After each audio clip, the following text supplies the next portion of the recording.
I want to mention some of the recurring things that happened on Moonlighting and give me some origin or how it worked If I out. can remember, sure. The door slamming was a big part of the show. Do you remember? Yeah, I think that was just me.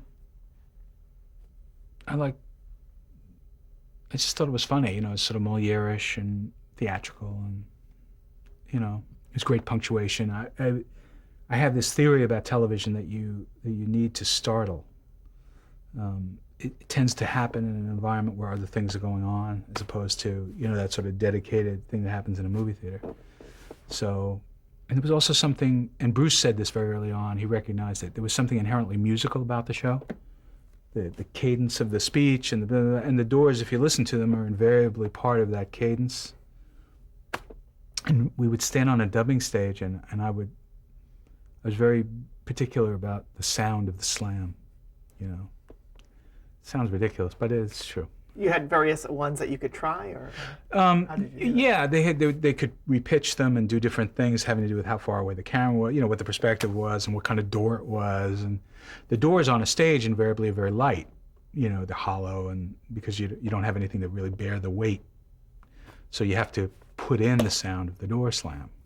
And I was always very particular about how heavy those doors should seem, and all that stuff. Silly. Did you have production problems? Again, just like you said, the doors are not made to be slammed necessarily. No, they started to reinforce them early on. They got the idea that this was going to happen a lot, so we did start to reinforce them, but they still never made the sound you'd want them to actually make. And the fast dialogue, you'd mentioned that was pretty much from the very beginning. Yeah, absolutely from the very beginning. Yeah. And did that lead to a large number of page count? Huge, yeah. We would do, I want to say it was roughly 90 pages for a 44-minute episode, about twice what everybody else was doing in town. And were there issues, sound issues, again, people talking? Yes, initially the sound people said you can't have everybody talking at the same time. And I said, we must have everybody talking at the same time. And I said, and me and the editors will sort it out. We'll figure it out. And I was very lucky. A guy who was a good friend of mine, who I'd met on Breaking Away, was an amazing editor, a guy named Artie Mandelberg, who's a director now and a producer. Sat there and we would piece these things together. And he was really gifted at it. Eventually brought his brother, Neil Mandelberg, and Neil won one of the few Emmys that the show won for cutting Dream Sequence Always Rings Twice.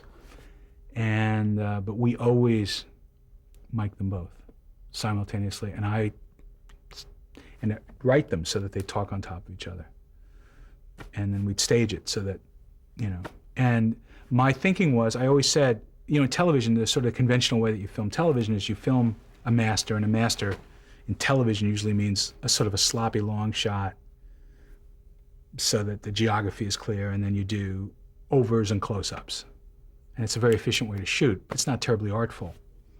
What we would do is we'd rehearse a master all day and choreograph the camera. We had a wonderful cameraman, a man named Jerry Finneman. And we rehearsed these things all day, the movement, literally let the camera move and choreograph the frame. And then once we had that, we didn't shoot any coverage. Okay, you're talking about So, Jerry Penniman. yeah, so we shot in a different way than everybody else, and the shows look at it. If you look at them, part of the reason they have so much narrative thrust is because of that. We're not constantly the speed. The illusion of speed is not conveyed because there's fast cutting. The illusion of speed is conveyed because there's fast talking, fast movement, and the camera is, following them and being pushed back by them. And it was a sort of Hawksian sort of approach to it. I wasn't conscious of it early on, but the more I was sort of illiterate. I wasn't all that literate about old movies. Interestingly, I mean, Bruce introduced me to Preston Sturges, who I wasn't familiar with. Sybil, obviously, mentioned Howard Hawks, and I was familiar with the sort of the Marx Brothers and the Leo McCarey of it all, but not the more eloquent and more classical stuff, Another element was shooting in the car, long Yes. sequences. That for us, that became an economical way to work, to be honest with you, because you could shoot a 5-page scene. They were sitting, they weren't moving. We had 3 cameras on the car, and frankly, You weren't waiting. There was a lot of strife on the set. That's pretty well known. And so a lot of times you were waiting, frankly, most often for Sybil to show up so you could shoot. Now you had them in the car. They're locked in this car. They can't get out. And so you got a huge page count accomplished in a fairly short time, Another thing was the breaking of the fourth wall. Yeah. Do you remember the very first? That didn't happen in the pilot, did it? I don't think so. Actually, I think it did. Oh, it did? The first time, the literal breaking of the fourth wall, maybe not. I don't remember. And I'm not sure I could tell you when the first. If it wasn't in the pilot, I'm not sure I could tell you when the first time was. And you were talking about the episodes the first episodes that hadn't quite aired yet. Yeah. Was this another one of those elements that upset the network? It concerned them. I remember too. And how do you break the fourth? I remember again in that episode where they go into the ballroom and the CIA guy and the Dr. Seuss, they walk. You know how restaurants have these doors into the kitchen that swing back and forth on springs, and we had a thing where they walked in the door closed, the door swung back, and they came out, and she was wearing a waitress outfit, and he was wearing a waiter's outfit. It was clearly absurd, and it was a detective show. That was the thing that they couldn't quite. They never saw all that stuff in the same box. They got there, Now, is that literally breaking the fourth wall? That's not turning and looking at the camera and saying something, but it's certainly saying to the viewer, this is all artifice. This is a television show. We're aware that this is a television show. No one's trying to pretend that anything of real, that anything's really at risk here emotionally. And because my thing was that the real jeopardy in any television show is emotional jeopardy. It's how do you feel about me? How do I feel about you? And how do we behave toward each other? How does that manifest itself? And that was really the only jeopardy we ever played with on that show. And I thought it was much more powerful than any false jeopardy, some guest star with a gun. Silly, There was a running gag of the ensemble case. Yes. That was, Roger Director came up with the ensemble case. And to this day, I don't know what it is. But I thought it sounded funny. And we had wonderful writers on the show. Ron Osborne and Jeff Reno wrote a number of episodes, most famously the Shakespeare episode, Atomic Shakespeare. And every episode did go through my typewriter, but Atomic Shakespeare, rather uniquely, I don't think I did very much to, except maybe the last 3 or 4 pages. But they were great writers. Roger Director was a great writer. Chick Egley, who does The Shield now. I know I'm leaving people out. Carrie Aaron.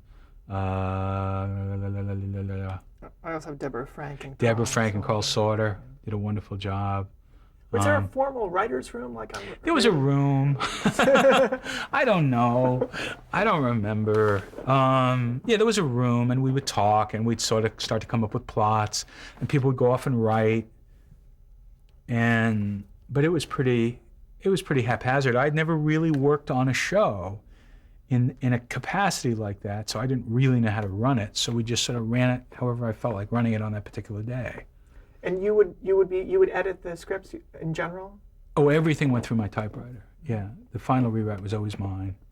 And then I was in the editing room. Very often I was on the stage directing. I mean, I kind of did everything, but not only me. I mean, like I said, we had really good writers. The guy who was really by my side through the whole thing was a gentleman named Jay Daniel, who was the physical producer. And he got so good at anticipating me. He'd come to me and go, Glenn, what are we shooting? We don't know what the rest of the script is. And I go, there's a pie fight. And he'd say, where's it? And I'd say, in a ballroom. And he'd say, okay, and he'd get a ballroom. And he'd wait, and the pages would come. And, I mean, he was amazing. He was amazing. I was very lucky. I had great people around me. Now, the show was known to be behind schedule. Why did that happen? Because I was a big snob. I had no interest in doing television. And I thought, if I'm going to do this, I'm going to do this in a way that pleases me. I'm going to shoot them till they're good. I'm going to rewrite them till they make me laugh. And sometimes that took more than, back then it was 7 days an episode. That took more than 7 days. And I would also do this thing, which sounds incredibly pretentious, and is incredibly pretentious, but I believed it and still do. They'd say, where are the pages? And I'd go, they're not ready yet. And why aren't they ready yet? And I go, well, I'm waiting for the truth. And they'd say, what? What does that mean, waiting for the truth? And I said, I really believe there's like television truth. There's this thing we have these expectations of what characters would do, because we've all seen thousands of hours of television literature. So we sort of understand the haiku of how people behave on television. And then there's truth. There's that thing that you see that startles you, and yet you go, of course. And I would sort of wait for that. And sometimes that didn't come conveniently. How did you explain to the network when I explained it just that way. And it was an interesting time, because ABC really only had 2 hits. They had Moonlighting and Who's the Boss? And so they were very, very, very, they were very gentle and very generous with me. I'm not sure I understood quite how generous they were being at the time. I also believed with all my heart that this was it. I'm going to do this show. This show's going to end. I'm going to go do movies. I'm never coming back.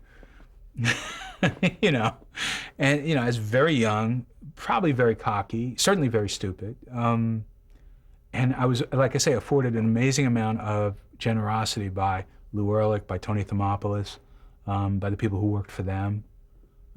It didn't hurt that the show was an enormous hit and culturally, fairly significant, and brought a lot of attention to the network at a time when it needed it. And how was this explained to the audience, the lateness of episodes? Well, we would, first of all, it's a tribute to what an egomaniac I was. We would shoot our own photography for ads. I mean, like, if you saw an ad in TV Guide, I had them hire Annie Leibovitz and shoot Bruce and Sybil for, and then we shot our own promos. I would write and direct the promos. Because I was convinced that only we knew how to promote the show. Now, a lot of times promoting the show involved promoting the fact that there wasn't going to be a show. So I remember shooting a commercial. It was a loading dock, and there's a guy standing on this loading dock in a gray uniform with ABC on the patch, and it said something like 4:20 a.m. There's little things at 4:20. You hear crickets. This guy standing on the loading dock, and you hear a voice from off camera going, "What you doing?" And the guy goes, "Huh? I was waiting." Waiting for what? New episode of Moonlighting. Oh yeah, they getting one? He says, probably not. And then it just said, Tuesdays at 9. Stupid, but it captured people's attention. Then I remember once we were going through a very difficult period. Sybil wasn't coming in. It was a bunch of stuff going on. And we had no new episode for a couple of weeks, and now it was being written about in the papers, and it had become a big, big deal. And I went to a tribute dinner for Brannon Tartikoff. And at the end of these tribute dinners, they have them at hotels. You go and you stand on a valet line with 800 other people and wait for your car to come. I'm standing on this line, and I look about 20 feet ahead, and I see this little lady, and I realize it's Rona Barrett. And Rona Barrett back then was this is before Entertainment Tonight. She was the gossip columnist in America, and she had a segment on Good Morning America, like 5 minutes every morning, and she would tell you the Hollywood gossip. And she always sort of amused me. There was like Dr. Ruth amused me. They just amused me. So, and we had no show. I knew we weren't going to have a show for Tuesday. So I walked up to her. I'd never met her before. I walked up to her on this valet line. I said, "Excuse me, my name's Glenn Caron. Would you like to be on Moonlighting?" She said, "Yes." "Why?" I said, "Can you be at 20th Century Fox tomorrow at 9 o'clock?" "Yes, why?" I said, "Well, I want to do a whole episode of Moonlighting with you." So we did this episode, and we did this a lot where we would sort of tell the audience what was going on. And the episode opens with Rona Barrett sitting in front of a soundstage with a microphone in her hands, our soundstage, stage 20, and she says, "No new Moonlighting, again, and I want to find out why." And she goes into the stage, onto the set, knocks on the office that Bruce Willis's character, knock, knock, knock, knock, knock, and you hear Bruce Willis go, "Who is it?" And she says, "It's Rona Barrett." And he opens up the door. He says, "Rona Barrett, you have a crew? Oh my gosh." She says, why is there no new episode? What's going on? And he says, you gotta ask her. You gotta ask her. And he's pointing across the way where Sybil Shepherd's office is. And Rona Barrett goes, and there's like a bunch of bodyguards standing in front of Sybil's office. And she charges through, this little lady, and she charges through, and she knocks on the door, and finally Sybil says, who is it? And she says, Rona Barrett. She says, Rona Barrett, oh my gosh. She opens the door, and she says, oh, you have a camera crew? And she closes the door, comes back a moment later with a piece of screen door, basically. Holds it up in front of her and says, yes, Rona, because we were always getting a lot of crap for diffusing Sybil's face. And we went to titles. And what we did was we did an episode, Rona Barrett sat in a chair, she had an earwig, and I would feed her questions. And she would interview Bruce and Sybil as Maddie and David, inquiring about all the strife that people were reading about in the National Enquirer, which we would then illustrate with clips from the show. It was like a clip show, but it was a very sort of hip clip show. Ending with, I don't think anybody had done it before that, about 6 minutes of outtakes from the show. And it was called The Straight Poop. You know, and it was sort of like, now, okay, we're going to give you the inside story and the whole thing. We do that. We do those special promos. We do. So that whole episode was always a response to. It was all we need an episode. Being behind. Yeah, desperate need, and we did it in a day. Were you were feeding her the questions just off the fly? You were coming up with those. Yeah, I'd say ask him about his hair. You know, because Bruce was losing his hair. Stupid stuff. You know. What did Sybil think of holding up the? Was she? She thought it was funny. I mean, Sybil was, she had a sense of humor. She was a very funny woman. I don't think she was a terribly happy woman at that moment in her life, and that was a big part of what the problem was. But she certainly had a sense of humor. I mean, I don't think early on she understood the show or her role in it. I think once she started getting the positive feedback, that changed to some extent. But then at a certain point, I think, again, her sadness at that moment, other things going on in her life, and people don't understand television is exhausting. Unlike doing a movie is a 2-hour experience usually. On average, a movie takes somewhere between 50 and 60 days to shoot. There are certainly much longer schedules, and there are some movies that are made in 30 days, but it's a much more casual experience. A television show, in 7 or 8 days, you try and make a 45-minute movie. And it's relentless, because once you're done with one, you move to the next. Bruce used to say to me, how long are they going to make us do this? And I'd say, they're going to make us do it till it sucks. And that's the sad reality of television. Did she, as an established star, did she have some sort of anything with her deal early on?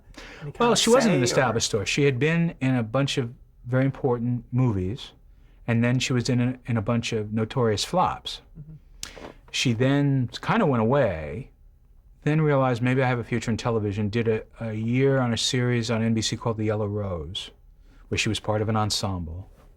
So she had been at the top, fallen. I think she was someone also who the public had decided they didn't like. She and Peter would go on The Tonight Show, and there was a sense of these two people filled with entitlement. And I think the public at a point turned on them. So, I would say to her, Sybil, let them see you with your pantyhose around your ankles. Let them see you falling into a puddle. And she understood that. She went, great. Early on, she was very game about it. She understood that was, in an interesting way, that was going to endear her to a lot of people who heretofore perhaps weren't much interested in Sybil Shepherd. But again, my sense was she was largely unhappy while we were making the show, and came to view the show as the source of her unhappiness. I know in hindsight she looks back and knows that's not the case, but at that moment, she felt very strongly that. She said something famously on winning the Golden Globe, that she had thrown a chair at you. Yes. What's that about? My recollection is there was on the front page of the National Enquirer, there was a picture of Sybil and a horrible picture of me, and it said something like, maniacal producer, Sybil throws chair at maniacal producer or something. I mean, it's just one of those, makes you really sit up and take notice. And I had never, I guess by the time we did Moonlighting, I was 29, 30, 31, 32. I'd never read one of those, like, national, I mean, I wouldn't want to be seen buying one back then. It was like, but then I had to start reading it because we were in there all the time. But yeah, it was on the cover. So she won the Golden Globe, and my recollection is, and Sybil, forgive me if I'm not quoting accurately, she got up there and everybody applauded and she said, thank you so much. And by the way, I never threw a chair at Glenn Caron. If I had, I would have hit him. And she left the stage. It was, it's kind of acrimonious, and it's unfortunate because we were doing this, I thought, terrific show, and I felt fairly strongly that it would be something she'd be remembered for. And I think it took her a while to sort of catch up with that, understand that. But it is, if you don't have a certain kind of work ethic, series television is completely debilitating. It's a 12, 13, 14-hour day, 5 days a week. Yes, you're well paid. You're very well paid. But at a point, you can't buy back your health, you can't buy back your stamina, you can't buy back the time with your kids or your husband or your wife. And people get to a place, some of them, where they resent it. And particularly in that show, if you remember that show, they were in every frame. It wasn't like we cut away to something very much. So the show was physically very, very taxing, and I don't think she was prepared for that. And not only was it physically taxing, I remember we did the Shakespeare show. She got the script for the Shakespeare show, and it was in iambic pentameter. It was written in an iambic pentameter. And she said to me, "Why? Why do we have? This is hard." And it is. You have to go home. You have to memorize. It's hard, So, on the one hand, you feel badly. On the other hand, you go, you're being paid a lot of money. You signed on for this. And it's going to do you a lot of good down the road, I think, and all of a sudden she was getting offers to do movies again, all that kind of stuff. But it was and I think I became sort of the symbol of all those things for her. So she and I had a fairly acrimonious relationship at a point. And you were talking about Bruce Willis and you sort of being at the same age when you first started out. Now, was David Addison an alter ego for you in any way? I wasn't aware of that. The lady from the New York Times who ended up doing that article, the Sunday New York Times magazine, I think was surprised when she met. I think she was expecting, Bruce Willis Jr. or something like that, and I don't think I'm that. I've got, I've written many characters in my career, many different kinds of people. He was certainly one of them. He amuses the hell out of me. I think I understand him. I suppose he's part of me, but then so is Matty Hayes. And I don't put a lot of energy into trying to understand those things because they don't really help you with your work at all. So. I want to mention two actors named Curtis Armstrong. Yes. Casting him and what you thought he did for the show. Curtis is a terrific actor and also a really good writer, by the way, who's written a couple of movies.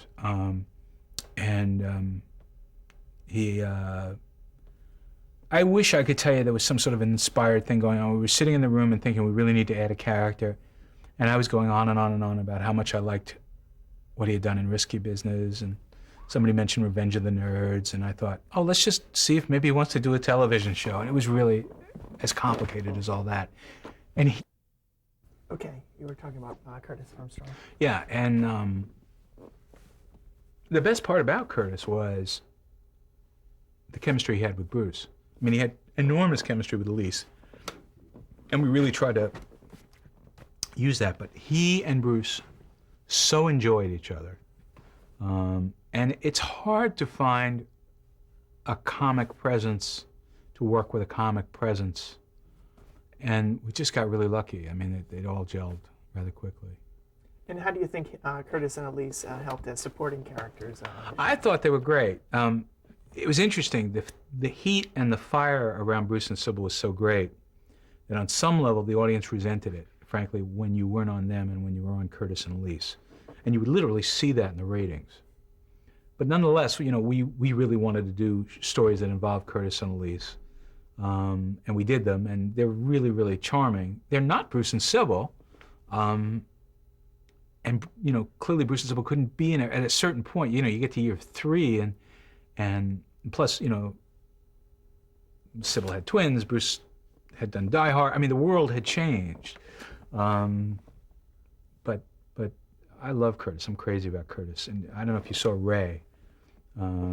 He's just a really, I think, underappreciated actor with really great chops and really funny. And kind of by the way, willing to do anything. You know, you'd say, dress up like a woman. Okay, dress up like, you know, I forget, we had him do this dance at the beginning of one show. Wooly Bully or something. I mean, it's just, guy's fearless. Just go out there and do anything. He was great. He was really great. I also want to mention Charles Rocket, who played Yeah, the brother. Charlie, the late Charles Rocket. I wrote the part for David Lee Roth. I thought, who's Bruce Willis's brother? Oh, that would have to be David Lee Roth. And I absolutely couldn't get to David Lee Roth. I mean, and we were pretty hot at that point. I mean, I would have thought, but boy, I couldn't get to David Lee Roth. So I thought, I have to cast this role. I have to have auditions and cast this role. And Charlie came in. He was quite wonderful. I love those episodes. Brother, Can You Spare a Blonde? I think one of them. I don't know. He was really quite terrific, really quite terrific. And I was very saddened, you know, when he passed away, when he took his own life. When you were deciding whether or not they should consummate their relationship, you must have been thinking about this pretty early on in the run. Was there a moment where you thought you would do it, have them? No, I don't think I was thinking about it early on in the run. I think it felt like we had been to that well so many times. You know, we'd come to the edge of the diving board so often, you couldn't continue to come to the edge of the diving board and have it be meaningful. Something had to give, something had to happen. I believed and still believe, and I know I'm the only one, that had I been able to stay on the show full time, there were many great stories and many great years of television in a couple. I don't think consummating the relationship empirically changed anything. I think the characters are whole, but through this odd bunch of circumstances, they consummated the relationship, and I was no longer as active in the show. So I was sort of the architect of this thing that had happened, and then others were left to sort of make it work, which is unfair to them, frankly. And it didn't work as well as one would have hoped. And I wasn't there full time to sort of get involved, and, you know, and to this day, people say, well, you can't have them get together because it'll ruin the show like it ruined Moonlighting. And I'm not convinced of that, but I guess we'll never know. And incorporating Sybil Shepherd's pregnancy into the show, whose decision? You made that decision? There was no decision. I mean, one day the lead in the show comes to you and says, I'm about to have twins, and here's my medical condition, and here's when I can, here's the very slim window when I can work. And you go, oh. And so you put your thinking cap on, and you come up with a story that embraces that. At the same time, Bruce, who had done 2 movies, he did Blind Date, which was successful, and he'd done another movie which wasn't very successful, was suddenly had an offer for another movie, something he didn't think was going to happen. That movie was Die Hard. So again, the kismet of it all was she needed time off, he was able to go do a movie, but we had to find a story that made all that work. And we did the best we could. I was very amused with the idea of her, I mean, this is all mine, and it was a horrible idea. Dennis Dugan, as I mentioned to you, was one of the people who had come in and auditioned to play David Addison, and had really done a wonderful job, save for the fact that he didn't look to me like someone who made sense next to Sybil Shepherd at that moment in his life. So I called him and said, would you like to marry Sybil Shepherd? Would you like to play opposite? He says, yes. And so he played this guy, Walter, somebody that she meets on a train, ends up marrying. The viewers hated it so much. And this is before the internet, this is before anything. What would happen is we'd show the show, be on at 9 o'clock. At 10 o'clock, the phone would start to ring, and people would tell you what they liked and what they hated. They hated her being married to Dennis Dugan so much that I want to say within 3 weeks, we had him leave the show. He goes to her, she goes to him and says, this isn't worth something like that. And then finally at the end, he turns to the camera and he goes, you happy? And he walked out. And that was all my idea, and it was a horrible idea. And, you know, what are you going to do? But it was also part of making her pregnancy work and, you know, all that stuff. Okay, we're at the end of this tape here.